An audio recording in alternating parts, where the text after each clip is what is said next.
I've written a whole book here with Warren Farrell called The Boy Crisis. And we just go statistics all the way down, all these increasing troubles that our children are having, statistical studies showing it. Boys have problems, girls have problems. This book is mainly about boys, but the techniques in the book are about for boys and girls. But the problems for boys, we don't realize it, that 2 girls to 1 boy graduates from college. Mm-hmm. This is dropout. Males are dropping out. They're losing their motivation. They're losing their self-esteem. Addictions and violence is dramatically higher in boys than in girls. Depression, inability to get married, lack of happiness is the major issue for females. Okay, their relationships with men are zero. Okay, they don't have that happiness and joy that ultimately a relationship can bring you at various times. You're not always every day is holiday, but there's a richness of maturity. If your parents don't have it, you don't have it, and it's very hard to get there. You don't know how to get there. It's not present for you. So girls, if you have no father, how can you trust a man? Your father's not there. Okay, we have 52% of children in America this year do not have a father at home. Now, what happens when you don't have a father at home? It means that mom's doing everything herself. She's overwhelmed. I can't even imagine doing what women do today.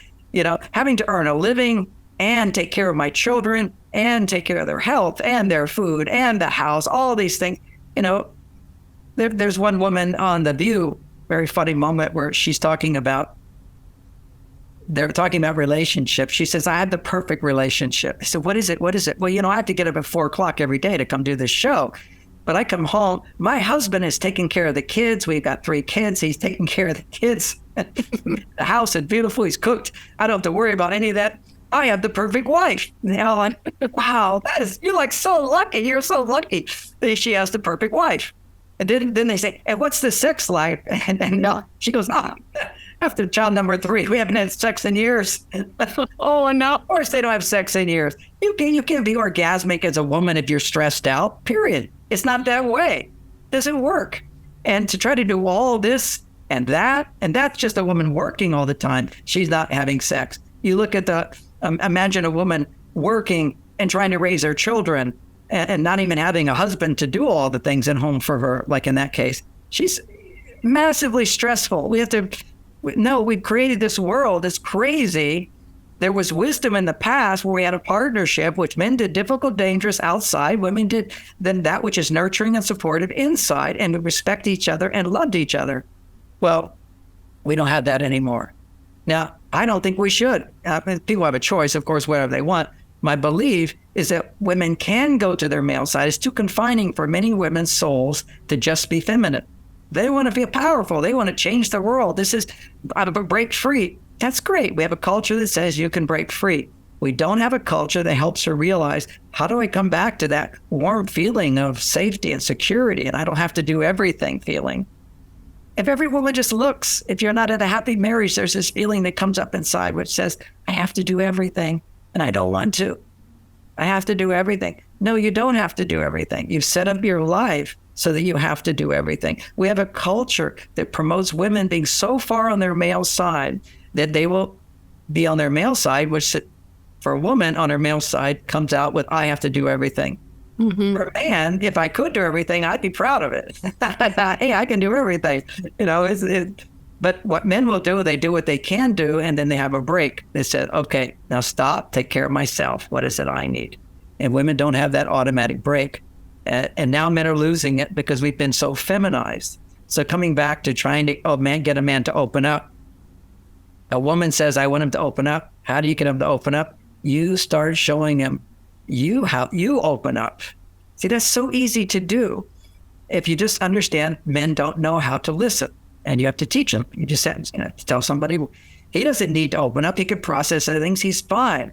The illusion is that men have to talk about their feelings to feel better. That's an illusion. We don't have to. We can, just like we can drink beer and take drugs and masturbate and do crazy stuff to feel better, but it's not good for you.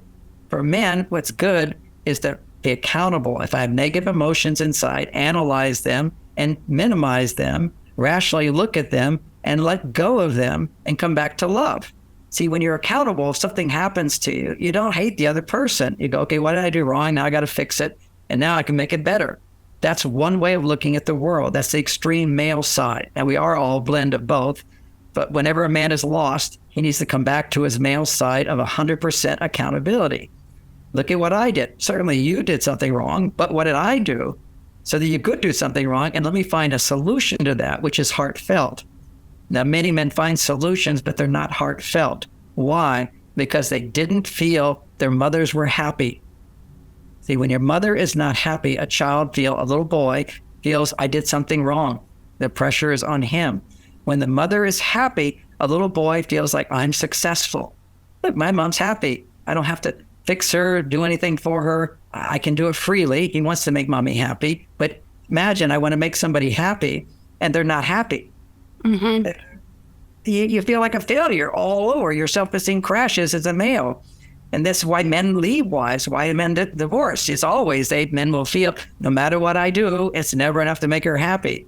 And why do women leave men? Because I do so much and he doesn't do for me. I give him my heart. He ignores me. I give him this. He ignores me. He's not there for me.